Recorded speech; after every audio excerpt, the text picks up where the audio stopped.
Bonjour à tous, bienvenue dans votre nouveau numéro de Vision Sport sur Activision TV. On démarre l'année en NBA. Carmelo Anthony a eu beau briller pour son grand retour au Madison Square Garden. Les Knicks ont tranquillement dominé les Blazers 117 à 93.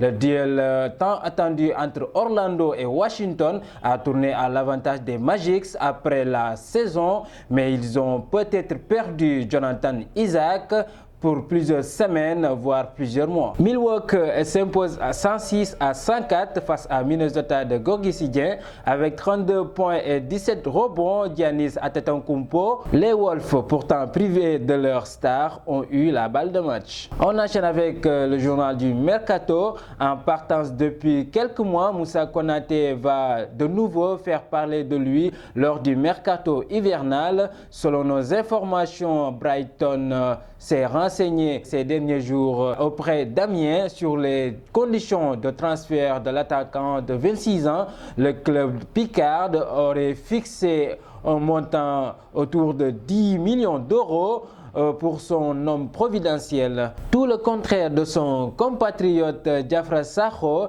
qui va quitter officiellement Rennes avec 2 buts en 15 matchs disputés.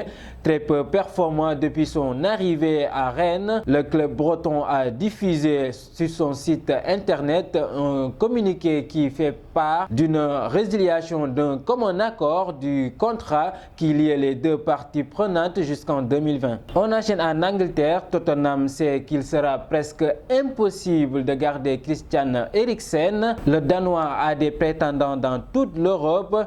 Il veut partir. Selon le journal AS, l'Inter de Milan et le Manchester United sont les mieux placés pour recruter le Danois. Après avoir marqué 28 buts en 22 matchs pour Salzbourg, Haaland va rejoindre Dortmund ce vendredi après avoir signé un contrat qui le liera au club jusqu'en 2024. On enchaîne avec le feuilleton Neymar qui n'a pas fini de défrayer les chroniques. Le feuilleton ne serait absolument pas terminé pour les Blaugrana qui auraient déjà prévu de faire revenir Neymar. Le dossier Neymar va donc à nouveau faire énormément parler. Toutefois, l'attaquant de 27 ans pourrait bien toujours être au PSG. Milan a obtenu il y a quelques jours la signature de Zlatan Ibrahimovic, mais sa signature était déjà connue, mais l'attaquant n'était pas encore au Milan jusqu'aujourd'hui, un fait qui a déclenché la folie parmi les fans qui ont accueilli l'attaquant comme un véritable sauveur.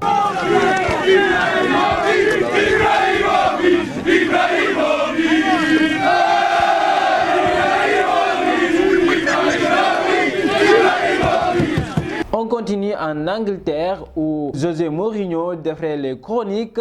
L'entraîneur portugais a quitté son banc pour se rendre dans la zone du club de Saint-Mary's Stadium avec l'objectif d'aller regarder sans aucune gêne les notes de son homologue. L'arbitre s'est rendu compte de l'action et a logiquement pris la décision de mettre un carton jaune à l'entraîneur des Spurs qui venait de réaliser son premier show de l'année. Après cela, en conférence de presse, le Portugais s'est excusé à sa manière en reconnaissant qu'il s'agissait d'une action impolie envers un idiot. C'était tout pour ce premier numéro de Vision Sport de cette année 2020. On vous souhaite bonne année à tous et continuez à vous abonner sur la chaîne Activision TV. Je vous donne rendez-vous pour une autre vidéo.